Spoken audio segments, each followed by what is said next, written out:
Not too long ago, we had the likes of the Volkswagen e-Golf, which was pretty much Volkswagen's maiden voyage into modern electromobility.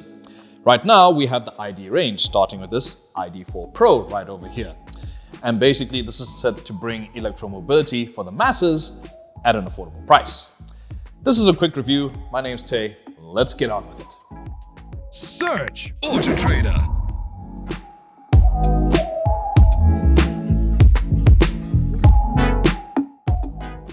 Let's get the Picasso on and chat about the ID.4 Pro styling. This is a crossover SUV, but it's got some coupe style elements to it, such as these bulging corners over here, the mean mug in front, and then the roofline that tapers off in the rear with the large roof spoiler. It's almost like a shooting brake style, if you will. And you can see that this is sculpted for aerodynamics, as evidenced here by this is a functional vent to help air curtain across the body, but then also look at how the curves go as well. Aerodynamics. These matrix LED headlamps and also the white strip over here that connects the headlamps, which is pretty indicative of the ID range. You'll see this on the road and you can tell straight away that it's an ID vehicle. Pretty nice looking vehicle, I must say, along with these 19-inch hammer alloys. It's got that turbine effect to it. Pretty good.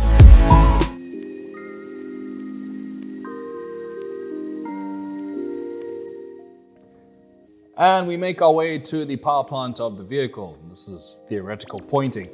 This is a battery electric vehicle. The motor is attached to the rear wheels, making it a rear-driven vehicle. We have 150 kilowatts and 310 Newton meters. And we have a 82 kilowatt hour battery with 77 usable kilowatt hours. You get a range of about 500 Ks, which is perfectly fine for this sort of vehicle. How does it drive exactly? Now, this is one of the more pedestrian EVs I quite like, in that it's not just an on and off switch with the throttle. There's a gradual power curve which is easy to manage in traffic and everything in between, and it really is a pleasure to pilot this vehicle. How is the suspension tuning exactly? Now, it's very compliant, very comfortable. You don't have to worry too much about the rougher parts of the road and that, but you do feel the 2-ton weight. Yes, that's how much this weighs, 2 tons, upon braking especially. Now, you notice it, but it's not that terrible. So yeah, this is actually a pretty decent vehicle when it comes to powertrain and handling. Win.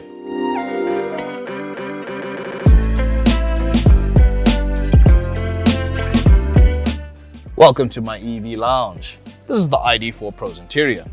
There's a horizontal flow going on over here and a focus on minimalism, if you will.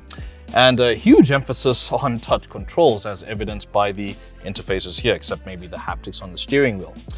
I wish there could have been some buttons in this vehicle to interact with, particularly in this infotainment partition here, which isn't illuminated, which helps in the evenings.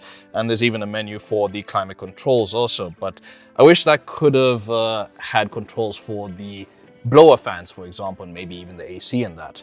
But one thing I quite like is this instrument cluster over here, which has the gear selector cleverly put on over here with a twist to select your gear.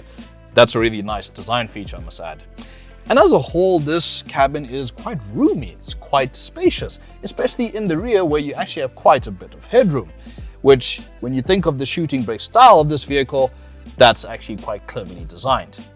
Now, apart from that, I have to award gold stars to these seats. I love the way these seats feel. They hug you very nicely. And this dual material here, with the leather and the suede with the ID embossed over here, it is really quite lovely. So yeah, golden.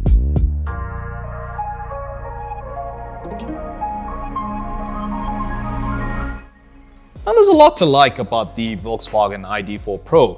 It's one of those more welcoming EVs, if you will, if you're keen on trying out this sort of vehicle. Now, there's a few interface refinements that could be made to this vehicle, but apart from that, it's actually pretty decent. And unfortunately, I regret to tell you that this is not for sale for the public as of yet.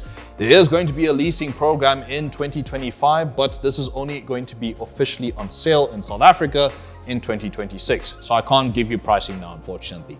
But other than that, I quite like my time driving this vehicle. That's it for now. If you like this video, don't forget to like, share, subscribe, and hit that notification bell so you don't miss another AutoTrader SA review.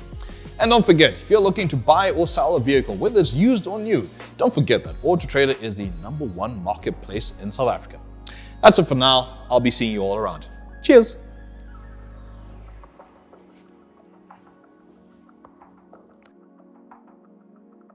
Search AutoTrader.